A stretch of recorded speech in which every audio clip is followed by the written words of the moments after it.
Hey, hello again, everyone. This is Jan from New York City, and my channel name is Jan from New York City Saves Money. Hey, how's everybody doing today on this Recipe Tuesday? This is the show by which, once again, you guys are the star of the show. Please don't hesitate to send your recipes in by message request to my Facebook name, Jan Carnivals Are Fun.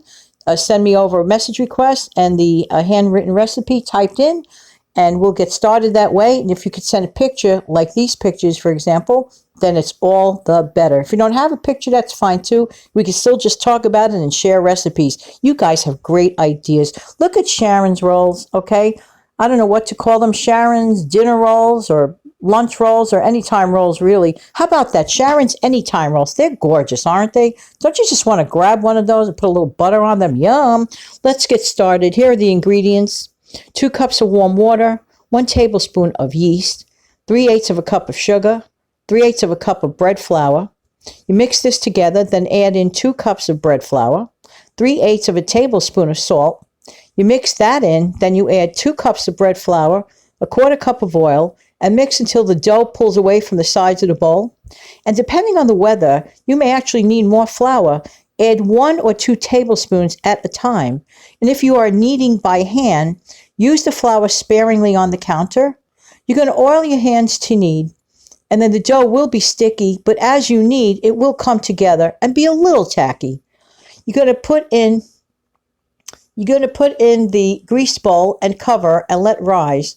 You're going to press the dough down, put it out on the counter. Then you're going to divide it into 2 or 3 balls, shape and place into lightly greased pans. You're going to let that rise. You're going to bake that off at 350 degrees between 30 and 35 minutes.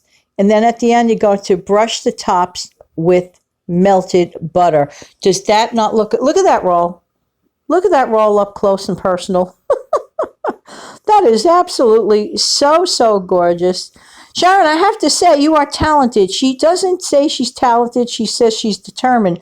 But you want to know what I think, really? I really think this.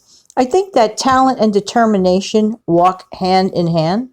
And, to hone one and to hone the other. And if it works together, it comes together perfectly. Just like these rolls. I really could grab one of those either for breakfast, lunch, or dinner and have myself a good old time with a little bit of melted butter, or even make like a tiny sandwich out of that. Like sliders. They look like they're slider worthy. They look like they're anything worthy. They're really looking so good. If I could eat that off of the screen, you know I would. Thank you, Sharon, so much. And you know what? I really do appreciate your contributions to this program all the time. Hey, listen, in about a minute, I'm going to show you a fake out of mine. Yeah, a fake out. And it involves cream, chocolate pudding, and chocolate cake. It doesn't get easier than that. Fake outs are convenient. And you know what? You look like the star of the show without really much effort. Like not as much effort as these beautiful dinner rolls from Sharon Jackson. They really are good. Don't forget you can contribute. And don't forget to look down in the description box below for the complete recipe. Okay, so we're going to talk about fake outs. They really save time. And basically what this is, my mother, God rest her soul, used to love these when I used to do this. All I would do, you're going to see the picture in a minute. I'm just waiting for it to come up. All you do is get like a chocolate loaf cake pre-done right off the bat. That's time and effort saved. There you go.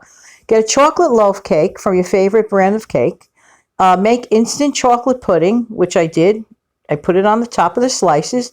And all I did was make fresh whipped cream. End of story. Case closed. I mean, if you get last minute company, you get a call an hour early, you could do this at the last second if you have the ingredients. Just saying. Well, here comes Steve now for his weekly recipe. So hang on for Steve Young. Okay, hang on to your seats. Like so good. I love his pizza omelet. Here you go. My pizza omelet.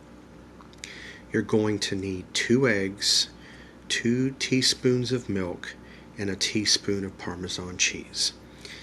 You're going to beat 2 eggs, add the milk and the Parmesan cheese, and beat it together. Set that aside.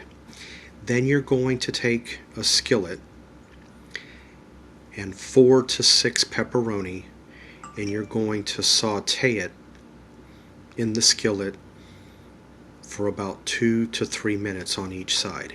remove it from the skillet, put it on a plate on a paper towel. Then you're going to take the egg mixture and pour it in the skillet and cook the egg until it ferments up. Then you're going to take the pepperoni and put it in the center, and then you're going to add another piece of cheese of your liking to it. Then you're going to fold the omelet. I usually do crepe style, everybody's different, and then remove it from heat and put it on a plate. And you're going to add spaghetti sauce, but you might want to warm it up first. Put it over the top of the omelet and sprinkle it with Parmesan cheese. And there you have it. But one thing I do recommend, after the pepperoni is put on a plate, I recommend draining a little bit of the grease from the pepperoni out of the skillet. Well, thank you so much, Steve, for your pizza omelet thing. And you know what? That is a lower carb and guilt-free recipe. And talk about an easy-to-do meal at any time, day or night. I noticed for myself, if I eat a lower carb dinner, for example, just saying for myself, I feel so much better the next morning when I wake up. This is just something I noticed. Maybe might decide to give this a whirl. And I don't like to eat past 6 p.m. Just saying, just saying. Hey, listen, thank you everybody for coming by for this Recipe Tuesday. I really do appreciate your time. Don't forget to come back tomorrow. I'm going to have a random chat. Hope that everybody has an amazing day. And never forget to think outside of the box. Have a great day.